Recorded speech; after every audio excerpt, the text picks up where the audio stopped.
You're listening to the Big House Bleachers Podcast.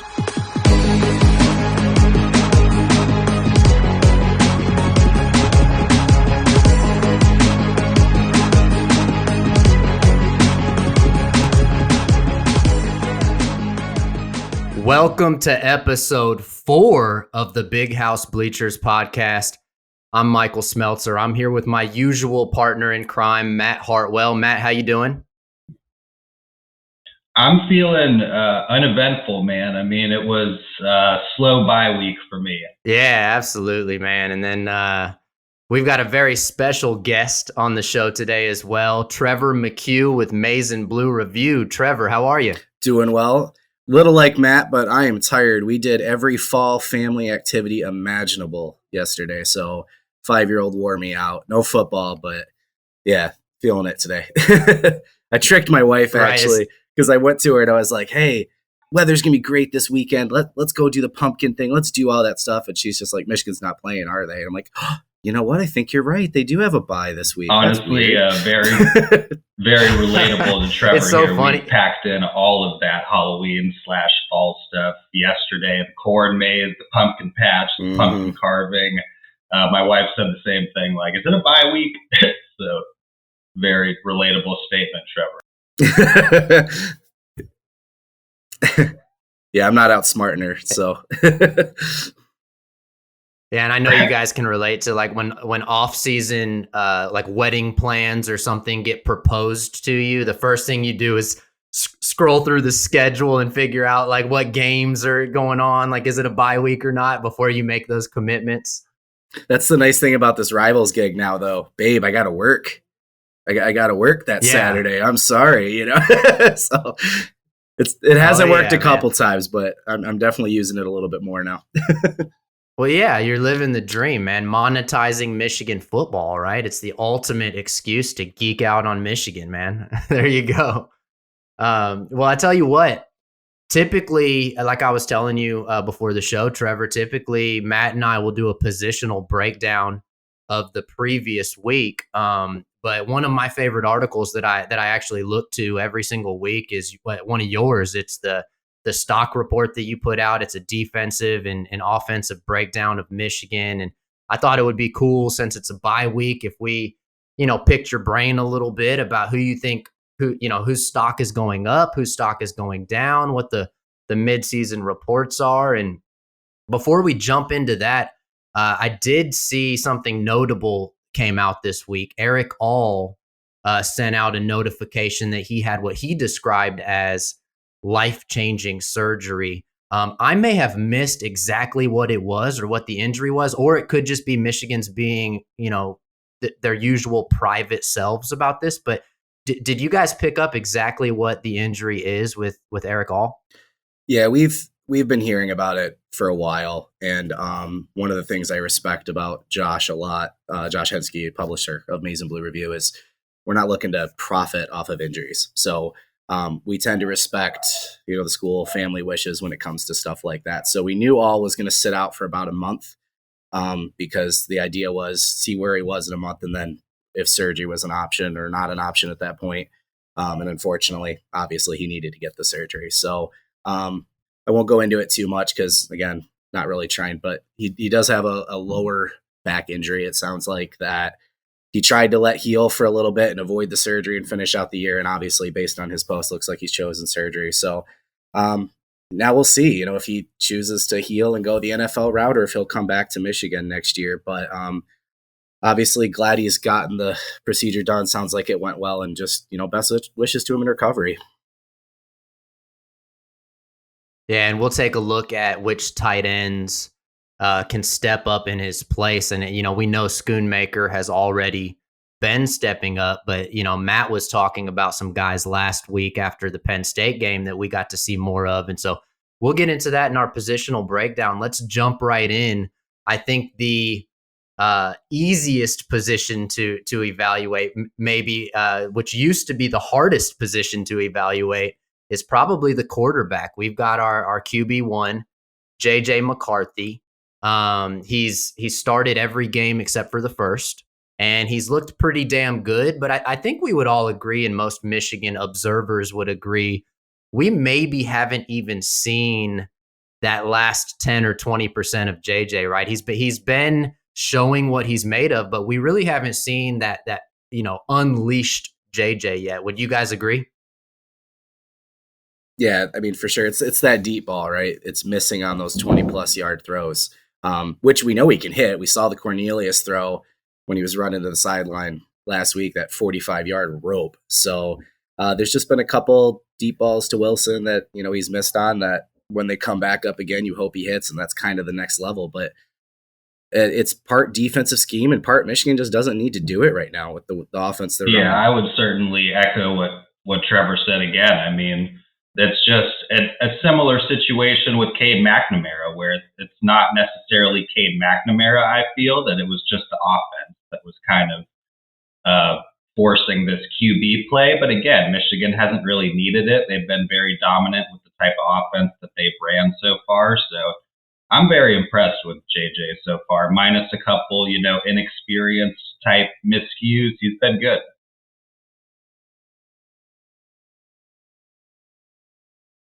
But we knew those were going to happen. So Right. He's going to have a chance to redeem himself for the turnovers at Michigan State last year. And I think this is going to be, even though Michigan State's down this year, this is going to be one of those defining games for him. And I'm really looking forward to seeing him go up against the Spartans, which I'll be at the game. I know, Matt, you're going to the game, right? Trevor, are you going to be in the house, or is it easier to kind of analyze these things with a TV set? Where are you going to be watching the game? There's some things I prefer working from home on, and the idea of trying to go home. If that wasn't a night game, maybe I would have pushed my way, but I'm just fine taking that one from home. So I live on the west side of the state, so getting over to games usually an all day, possibly into the next day affair. So as much as I'd love to take in the game, that place is going to be chaos at about 11:30. So.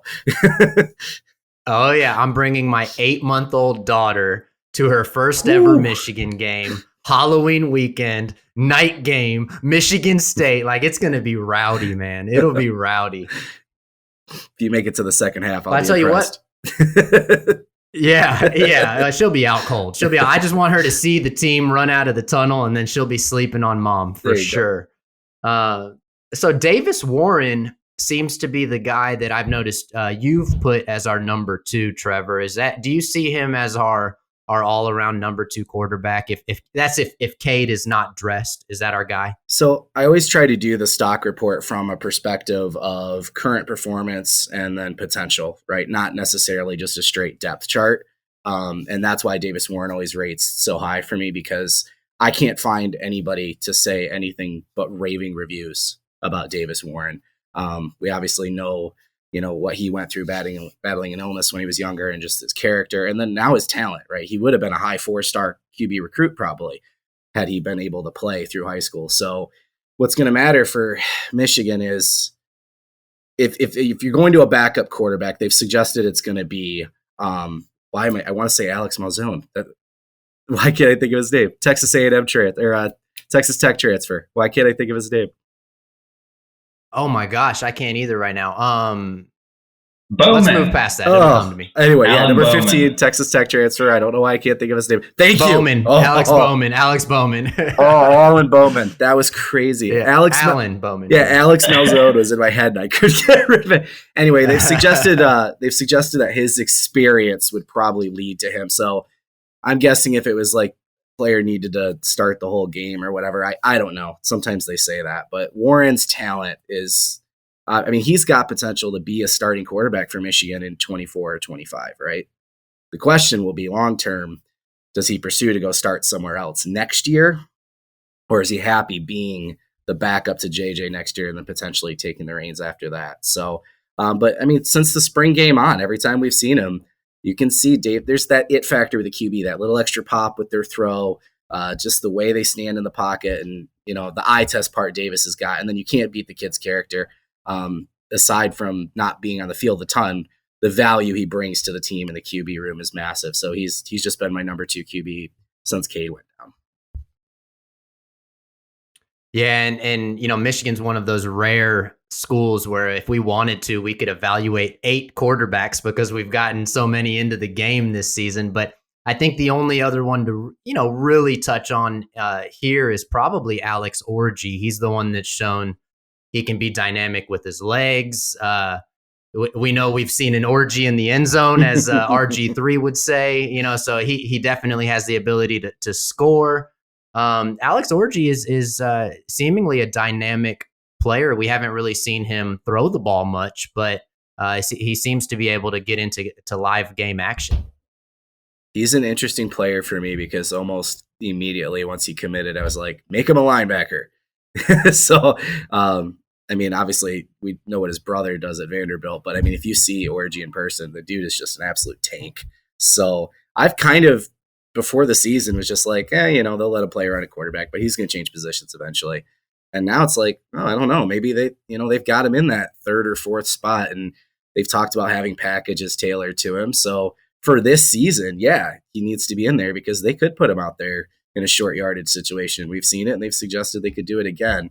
Long term, man, I don't know. Because like I said, we haven't seen him throw the ball, and I don't know if that potential is there or if down the road we will see a change, whether it's to being a big body running back or over to the defensive side of the ball. But they've used him quite a bit this year. Obviously, Denigall hasn't seen the field. Those two freshman QBs coming in together. So, and when he runs the ball, man, he's a bowling ball. Michigan It's awesome.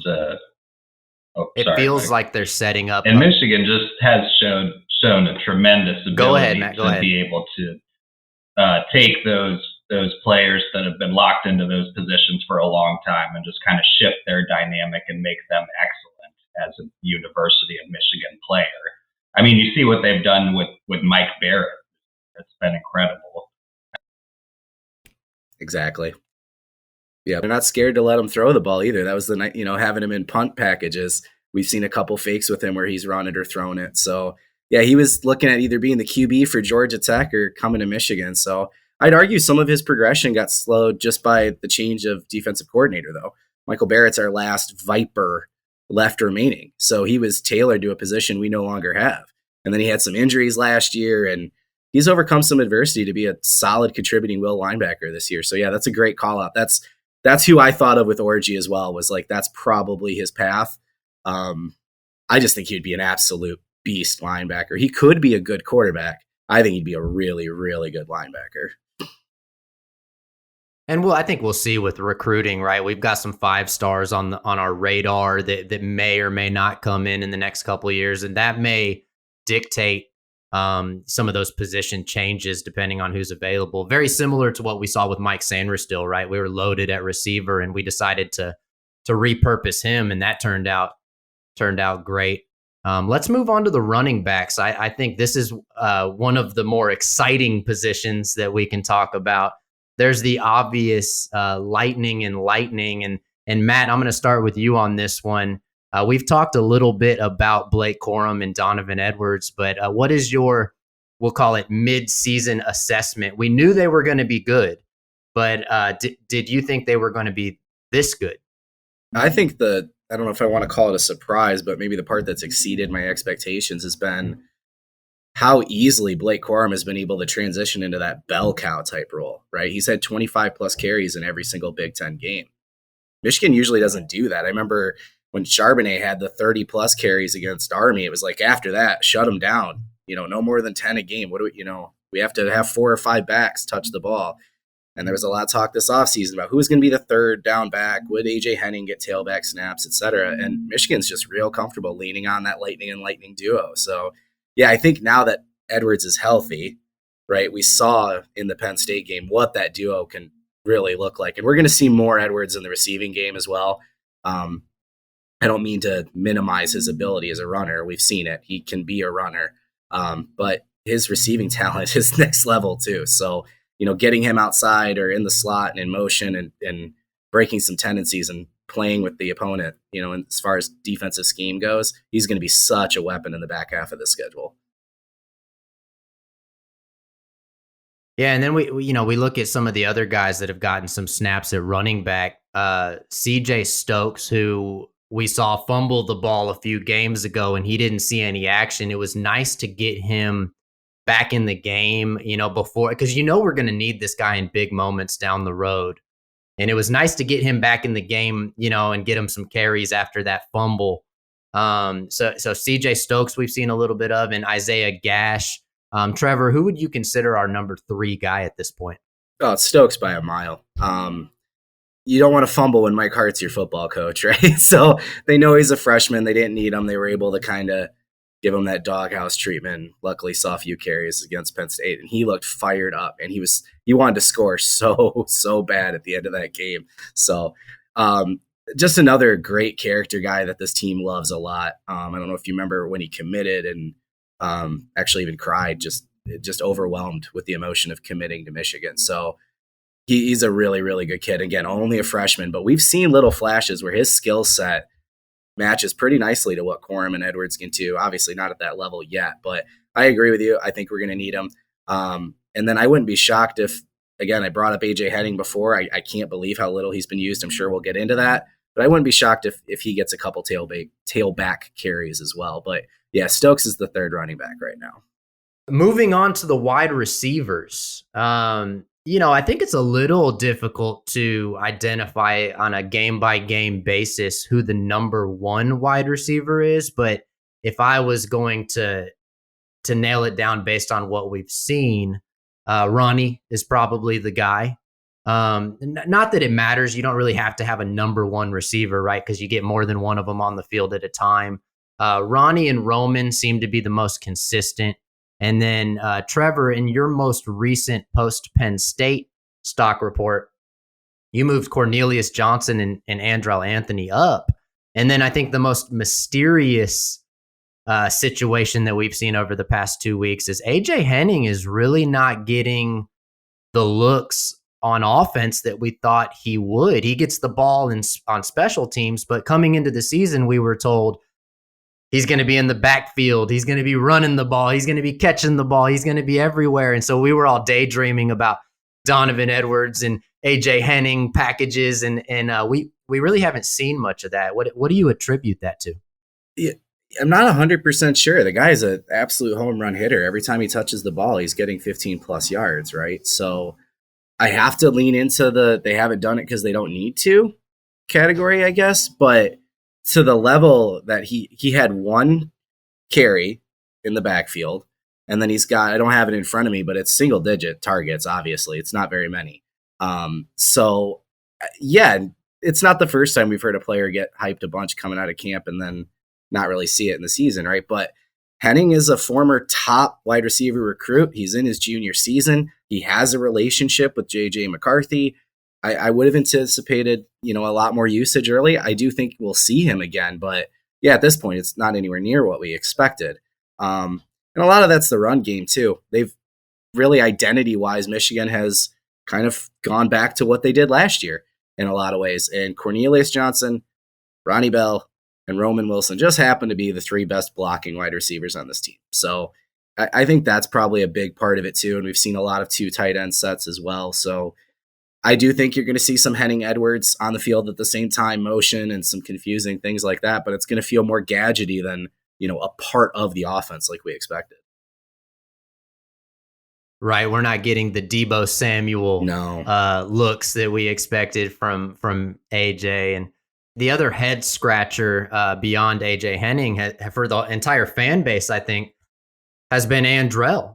Right. We thought, especially after Michigan State last year, and we saw this like Braylon-esque stat line from Andrell last year, and we were thinking like, oh my God, here we go. He's wearing the number 1. He looks the part. We're all excited. And then this season, it's not that he's played bad. He just hasn't really gotten the looks. And I don't know, maybe this is another one of those situations where, like you were saying, Trevor, we just haven't needed him. We haven't really needed to use him, so we haven't seen him much.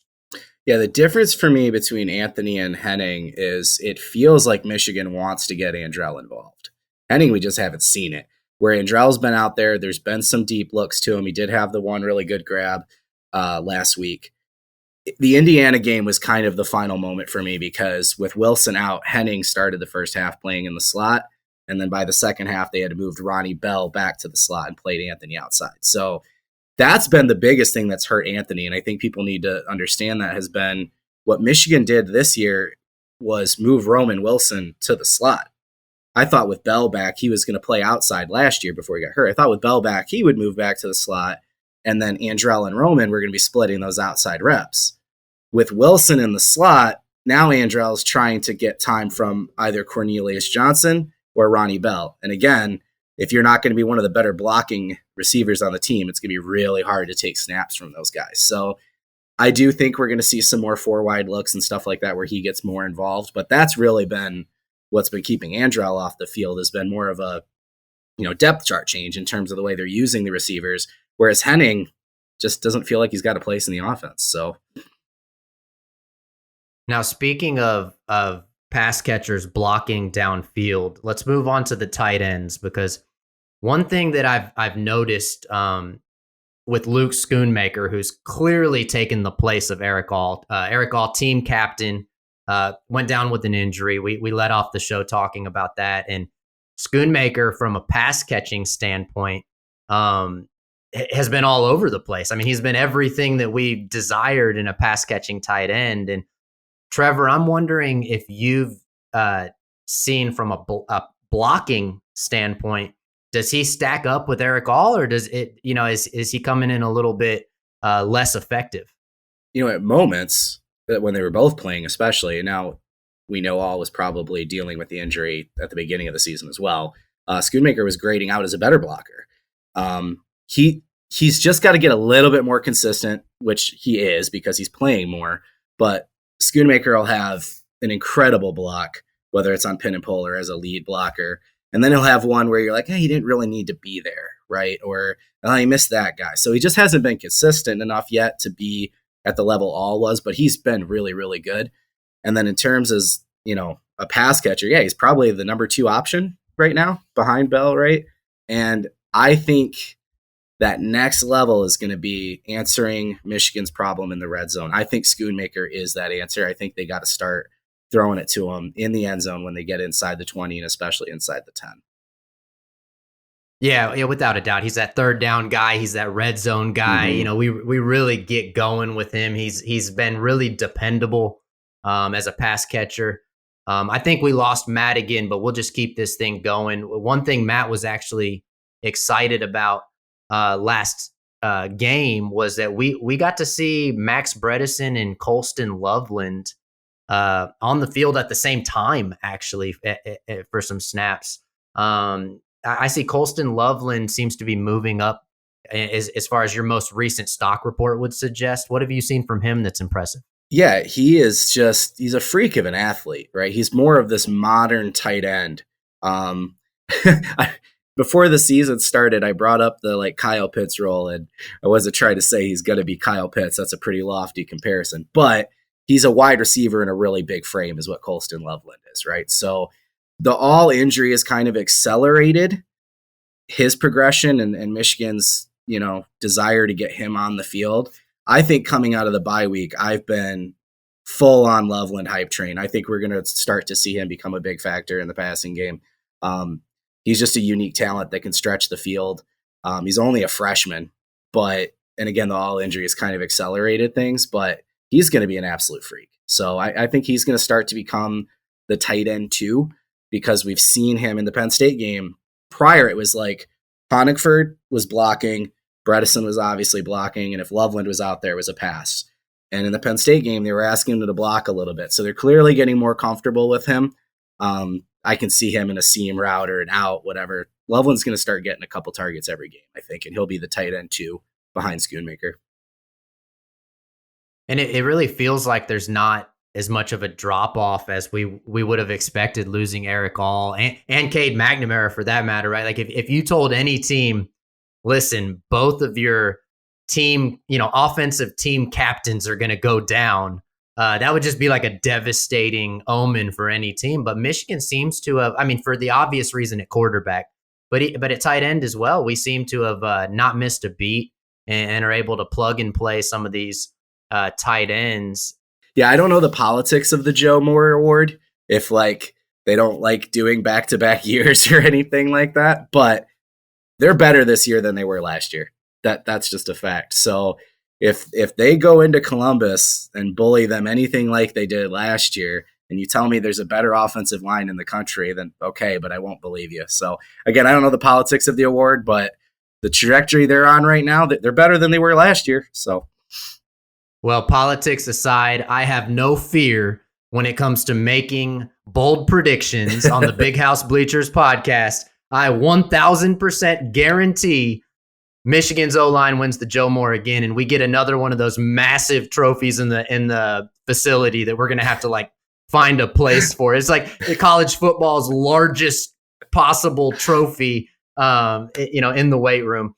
Let's move to the other side of the ball, which was a question mark coming into the season, and now it's just an exclamation point. The D-line.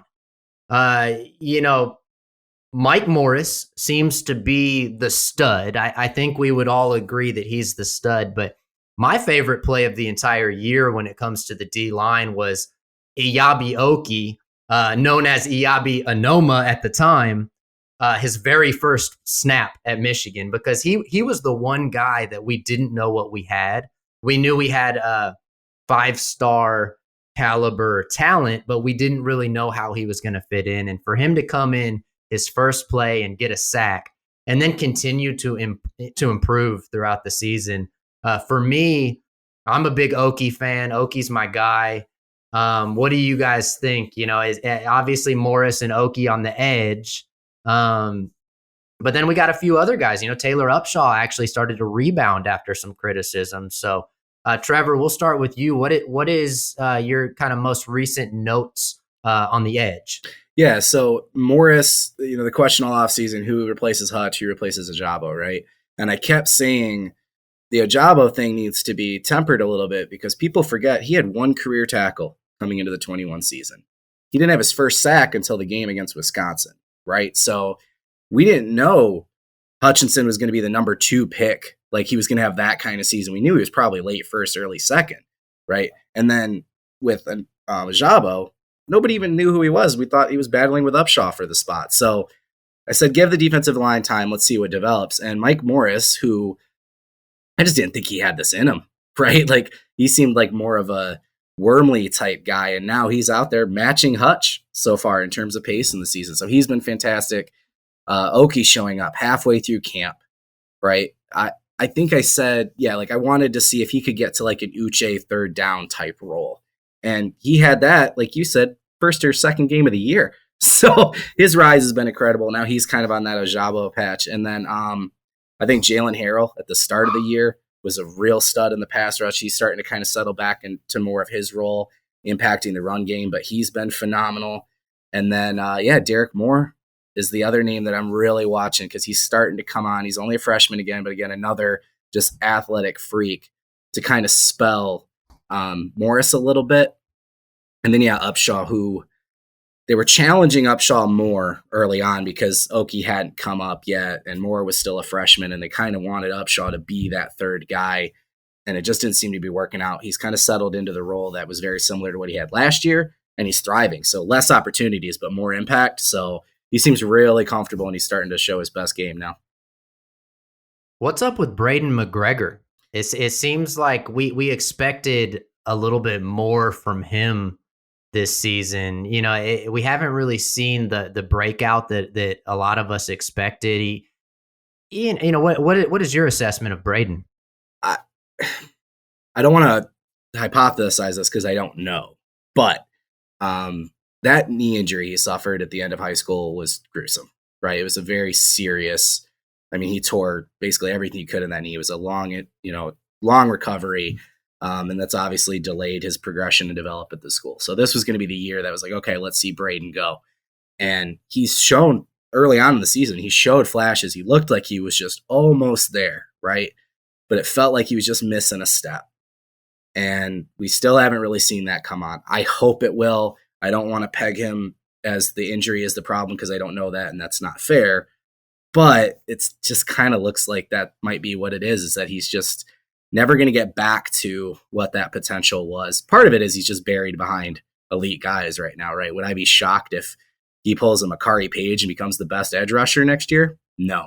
But right now, it just looks like he's just missing a step, and these other guys are outperforming him, so he's just kind of slipped back. Yeah, and then we kind of move on into the interior of that line. Mozzie Smith, number one on the freaks list coming in. Chris Jenkins, who pleasantly has been improving still, and those are kind of that's our 1-2 punch on the D line. I think midsummer we might not have put Mason Graham in that same category, but now we're starting to see enough out of him to where true freshman Mason Graham is in there playing with the big boys. What do you guys think about him? Yeah, what Graham is doing is unbelievable. It's not normal for a freshman at a position like that to not only contribute early at the level he's contributing, and then he's bullying offensive linemen. We've seen a couple plays where he's literally just throwing a guard down, right? So every former player I've talked to, when they try to explain to me the transition, high school, college, whatever, that's the biggest thing they talk about is most offensive linemen aren't early starters. They're they're juniors, they're seniors. They've been in a college weight program for 3 years. They're grown men and you're an 18-year-old boy. You just can't match up with those dudes, talent or not. So for him to come in physically, able to not only compete with these offensive linemen, again, Iowa and some of these big dudes, right? But to play as well as he has, it's unbelievable. He's going to be one of the steals of that recruiting class. I wonder, in a non-COVID world, if he would have been rated a 5-star and one of the top 10 or 15 players in the country, because he was probably the best player in California. And if you're the best player in California, you're usually pretty good. So I think he just kind of stuck under the radar for Michigan's benefit. But yeah, Mason Graham, man, he's been unbelievable. And then when we move on to the tackling machine, Junior Colson at linebacker, that's been amazing to see. Michael Barrett, who we mentioned earlier, is looking really good. And then, Jimmy Ralder was getting some snaps. Khalil Mullings getting in there, getting some action. You guys got any brief snapshots on the linebacking core? Yeah, there's been some opportunities there, right? That's probably the weakest unit. Actually, it's not even probably. It's the weakest unit in this defense right now because they've been attacked in the pass game, right, in coverage. And then with Hill Green being out all year, they just haven't had the depth there. Rolder is playing like a freshman should. I think guys like Mason Graham maybe skew our perspective, right? That's a tough position to come in and be a freshman. We saw it with Colson last year too. So I think the answer for the linebacker is probably going to come from other positions, right? We're seeing Jalen Harrell get used a little bit differently, Makari Page, and then RJ Moten is kind of an interesting prospect in fitting into the linebacker spot as well with his 6 foot, 230 pound frame. He's kind of being used more like a linebacker too. So I was surprised Penn State didn't pick on Colson and Barrett more in pass coverage. They were dropping back. Michigan's going to have to find some scheme to kind of offset that. But considering what they've been thrown into, where basically those two have to play nearly every snap, I think they've done pretty well. But yeah, it's probably, if there's a question mark on the defense, that's where it's at still. Yeah, and you mentioned dropping back in coverage. That's a good segue into the secondary. My real question, if with the cornerbacks going into the Michigan State game, is who do we put on Jaden Reed? That's kind of what I'm thinking about. Jamon Green has been this really pleasant surprise. DJ Turner, I was calling him a preseason All-American. I really thought DJ Turner had All-American vibes. He still could. He's playing very well. He's dropped a couple interceptions that could have gone to the house this season. But Jamon Green may, in fact, be our number one guy at this point. So, Trevor, who do you think we put on Jaden Reed? I don't think there's going to be a lock down in any perspective. So it's going to be whoever he lines up on. And that's kind of, you lead into what's great about the secondary, which is just how good it is, right? So you're right. Green was a guy that in his previous 2 seasons was a starting CB2 and got challenged and kind of lost his job to Turner last year. And all the talk this offseason was, yeah, Green's going to be really good, but Will Johnson, at what point is Will Johnson taking that job? And Green's not only held on to it, like you said, he's been he's probably Michigan's best corner. I'm so close to moving him up there. So Penn State was going away from him last week and targeting Turner instead. So that's where we're at. See, I agree with you on Green, but I think if Reed goes into the slot and Sainristil's there and they have another safety coming over to help, I don't see Michigan changing their game plan to target Reed specifically. I think they're going to play their game and put faith in whichever corner's on him. And then it wouldn't be right to move on from this position group without mentioning Mike Sainristil, who's just been all over the place. He's been in the backfield. He's been in coverage. He's been making linebacker-style tackles. You know, he's really been, for a guy that played offense last season, got moved to the defense, there seemingly was not this big learning curve that we thought we were going to see. Mike Sainristil is right up there in the discussion of like MVP of the defense this season. And any notes on Sainristil from either guy? I was just going to say that. I was thinking in my head, he might be the MVP of the defense. Maybe not in stats, but in terms of what he brings, right? All the focus on the Hutch Ajabo role. We haven't talked a ton about replacing Dax Hill, and I don't think Michigan has, but Sainristil is as close as it gets, again, in terms of that physicality and getting into the box and consistently grading out as one of the better pass rushers on the team coming from the nickel. I mean, Sainristil's just been a rock star at every level. So, yeah, it's important to remember Don Brown recruited Sainristil and wanted him on the defensive side of the ball. And the way he saw the path to the field on offense was because he was a physical wide receiver. Again, blocking is what gets you on the field, right? So coach asked him to switch sides. He's like, you want me to go hit some people? Cool, coach. Got it. I think his quote was, if you asked me to play center, I would do it. So, yeah, just a team guy. And then, honestly, in terms of his future, you know, I don't think he had any NFL potential at wide receiver, but he's starting to get some looks now with what he's doing on the defensive side of the ball. So really just an incredible story, very valuable piece to the defense.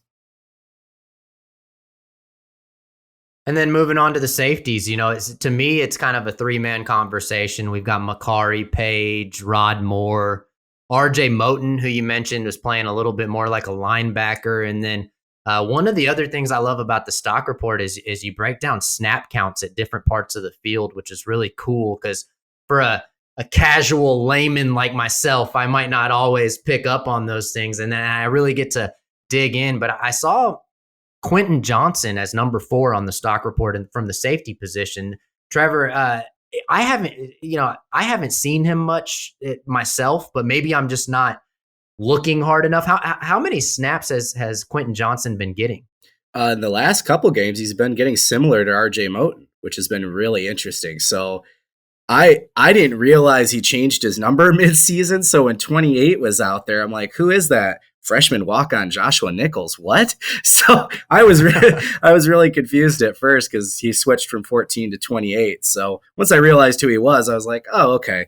You know, Johnson's a guy who also, similar to Sainristil, played wide receiver, played defensive back, kind of that tweener, didn't really know where he was going to play, and he's kind of a late bloomer. And yeah, he's come on to help a little bit with some of the coverage, again, lapses again. But yeah, Moten falling down. Moten was the guy I kind of projected to lead the safety group, and it just really hasn't worked out in that way. And again, I think they're kind of adjusting skill set wise where he's starting to play in the box more. And yeah, Makari Page has kind of taken Moten's spot this year. Yeah, and for the sake of time, let's go ahead and just move right into some of what we saw around the conference and around the country. Thank you, by the way, Trevor, for that thorough breakdown. It's nice to have somebody that spends so much time really breaking down these positions and evaluating which players are going up and which players are going down. Do you have a few minutes to stay with us? We're going to talk a little bit about what we saw going on around the country. Yeah, I'll ride this out. Let's go. Sweet. Around the conference, I think the most notable game that we saw was Penn State. I think every Michigan fan became a Penn State fan just briefly over the weekend because we all just desperately wanted them to look good. We knew that Minnesota was a quality opponent. We knew that Penn State could just spiral and look freaking terrible. And then everybody would have all the fuel they needed to say, Michigan still hasn't played anybody. But that's not the Penn State that we got. We got a whiteout in Happy Valley. Minnesota stayed close for a little bit, not long, and then Penn State just dominated them. 45-17. So now Michigan's best win thus far looks like a really good win. Penn State looked like a really good team. Yeah, I was really surprised because I was expecting a letdown. Franklin is 1-5 against P5 opponents coming out of his first loss of the season. So we've just seen that with him where the season starts out well and everybody's talking about how Penn State's the real deal. And then once they lose that first game, the season tends to spiral out of control. So having the night game, the whiteout, maybe that played into it, but props to them for, bouncing back. But the biggest thing for me is just why didn't Penn State play that way against Michigan, even just from a standard scheme and play calling standpoint, right? Clifford had his best game, arguably, against Minnesota, had his worst game probably against Michigan, right? But these freshman backs we kept hearing about, they gave up on the run game so early against Michigan, 28 carries for those two in this one. Again, we've talked about Michigan's linebackers and some of their pass coverage weakness. Anticipated Penn State using their tight ends. They didn't. They did against Minnesota. So I don't know if they were just trying to be the smartest man in the room against Michigan or what, but this game felt like they went back to being Penn State and really bought into what they wanted to be. And it was a big win. It was good for Michigan. I may have trolled some MSU fans with a tweet last night regarding that, but in terms of the resume, yeah, maybe it won't matter at the end of the day. You're going 11-0 to Columbus. That's still got to be the goal. But yeah, I think it's a little validating because we heard what a big game Michigan Penn State was going to be, and then immediately the narrative switched to how Penn State is trash and the win wasn't good, right? So kind of nice to see, hey, Penn State actually is a really good team, and what Michigan did was legit. Yeah, and I would argue that that's what a good team does, is it makes you go away from your scheme, right? That True. Penn State going away from what works is really just a testament to Michigan either confusing them or bullying them or a little bit of both. It felt like we made them go away from that. And then just a little strength of schedule call out that's kind of hilarious. Did you guys see that Colorado State and Hawaii played each other last week? And so the beauty in that is one of them had to win, right? And so it's just like a little tiny strength of schedule bump right there. To be honest with you, I couldn't even tell you who won the game. I just know that one of them had to. I would guess Colorado State 17-13. I don't even know. Yeah, I think it was 17-13 Colorado State. Yeah. Yeah, I scrolled across that last night too, and I'm like, oh, that's funny that game even happened. So yeah. And then, if we're going to talk about our, I was going to say friends, but that's not the right verbiage to use. If we're going to talk about our folks down in Columbus, the Buckeyes, they obliterated Iowa 54-10. And what we've been hearing specifically from some prominent people, I'm talking about you, RJ Young. I'm coming for you, RJ Young. That Ohio State scored 54 points on Iowa, and they only gave up 10, and Michigan only scored 27, but they gave up 13. There's your head-to-head comparison. Ohio State is clearly better than Michigan, and I'll hit you with a Lee Corso not so fast, because that's not how you can compare teams. Everybody knows that there's a matchup component, and any given day that these games can have a personality of their own. Using that logic, you can take,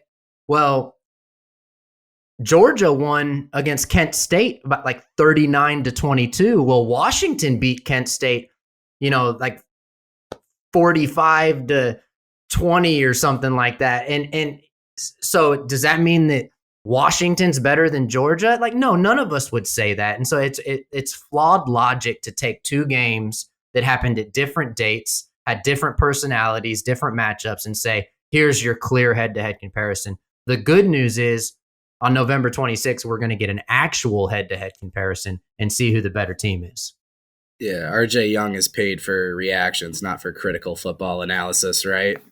So, yeah, trying to do the transitive property thing with college football, you don't get much more casual than that. So, and as far as undefeated teams go around the country, we're at the point now where there's 6 total. We had Ole Miss go down, UCLA goes down, Syracuse goes down to Clemson, which was infuriating based on the way that game played out.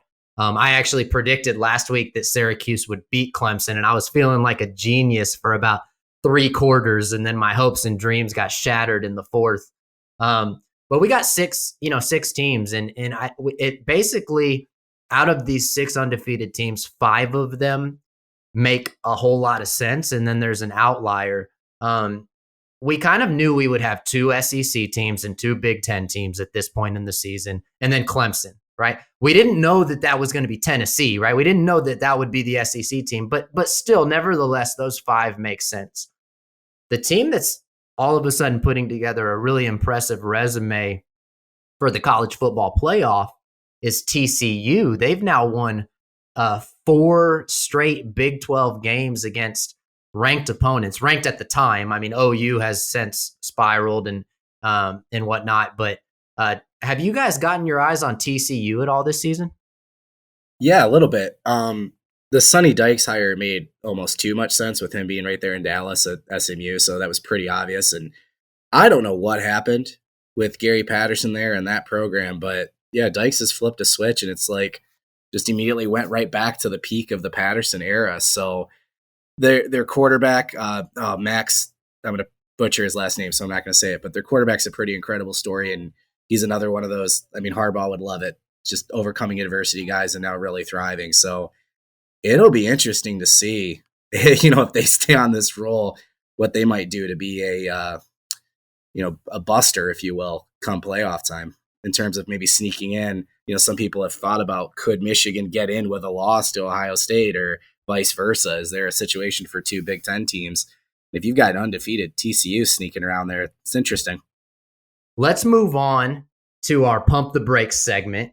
And Trevor, did you prepare a couple? I know you're not a hot takes guy, but did you prepare a couple takes for this segment for us? They'll probably be mild on your scale, right, so but I've got a couple. This works. Awesome. The way that this works is you have an opportunity to give a either controversial or slightly unpopular pick, and then we'll open the floor to either of the other 2 guys to say pump the brakes, which obviously means, chill out. That's not going to happen.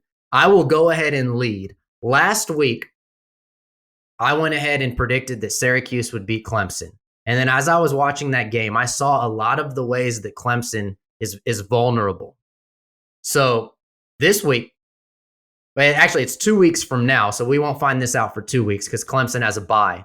But I am predicting that the Notre Dame Fighting Irish, the same Notre Dame Fighting Irish that lost to Marshall, are going to find a way to upset the Clemson Tigers. I don't know. I'm torn because they're in another situation similar to the Kelly Bryant, Trevor Lawrence thing, right? Where the freshman came on this week. So I'll be real interested to see how they handle that QB situation.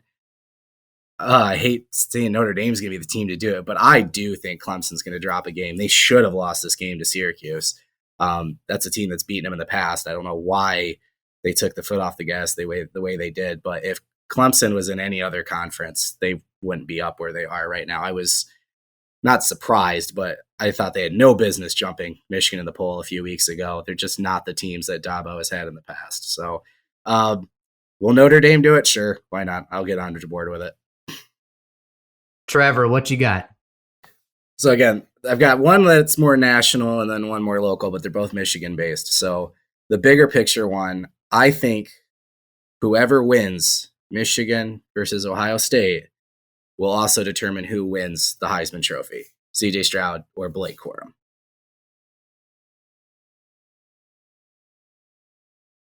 That's a keep driving from me. I'm not pumping the brakes on that. I think that is a very likely scenario. All right, heading into my next one. This one might not be too controversial on this pod, but it's a sentiment that I've already alluded to.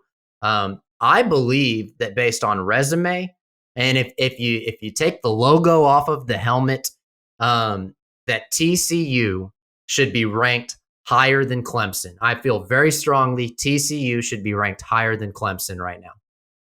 I'm keep driving on that one. I agree completely, but I'm probably more down on Clemson than most people are. So, again, NC State, Wake Forest, like these teams that have started to rise in the ACC, that's the best that the ACC has right now. But that's just because those are their second and third best teams. I don't think those make great wins, right? NC State in the Big Ten or SEC, Wake Forest, vice versa. They're not playing at the level they are now. So I don't see it with Clemson this year. I really don't. So I agree with you. TCU has been very impressive, and I think Clemson's overrated. All right, Mr. McCue, hit me with a spicy take. What do you got? Again, probably mild, but we'll see. Mine's going to be Michigan related. It's pretty much all I don't get as much national stuff as I do Michigan. So I think we were talking about wide receivers earlier, kind of what's been happening there. I think as early as this coming game against Michigan State, but at some point very soon, Darius Clemens is going to have an Andrell Anthony type breakout welcoming party for the Wolverines. Multiple big plays, multiple catches, lots of yards, and probably a touchdown or two.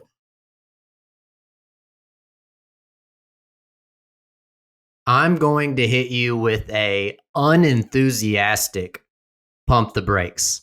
And what I mean by that is there's nothing I would love to see more than Darius Clemens have a breakout performance, but I'm just not sold that it's going to happen. I think we might have to wait until next year to see that. And so mine is I hope I'm wrong, unenthusiastic pump the brakes. We're about to get to Michigan State before we wrap this thing up, but I always like to open the floor up for our By the Numbers segment. And this is just an opportunity if anybody has an interesting stat that they want to bring to the table.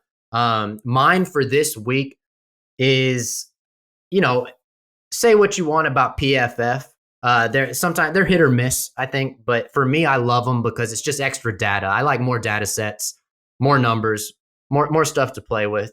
Something that stuck out to me is that I ran the numbers on Michigan's pass blocking, and a very surprising name came up as the number one pass blocker for Michigan. It was none other than our Heisman candidate running back, Blake Corum. He has an 86.5 pass blocking grade according to PFF, which puts him as the number one guy on the team. Yeah, that was another big question in terms of what was going to happen with the running backs this year and losing Hassan Haskins was the pass protection. Hassan Haskins was really, really good at picking up blitzes. And part of the reason Corum has been out there as much as he has is he's taken a huge leap. He's been very, very improved in terms of when he stays back and picking up a blitz or, adding the extra help. And Edwards actually had a really good blitz pickup last week as well. So they both have played pretty well. He's obviously not the best pass blocker, but based on opportunities, yeah, he's done really, really well. I think people forget how strong that little dude is, man. He's a wall when he needs to be. Yeah. And do you have any statistics that are just on your heart that you feel like you need to share with us today? I think back to the receivers, I spent so much time talking about the receivers this offseason and how, 8, 9, 10 deep, how is Michigan going to use all these different receivers? I think my frustration for years under Harbaugh is we've never really seen Michigan focus on 1, 2, or 3 guys. It's always, if anything, they've over-rotated the position, right? Ronnie Bell has double the targets of Roman Wilson and Cornelius Johnson combined. That's just shocking to me to see one receiver get that level of attention.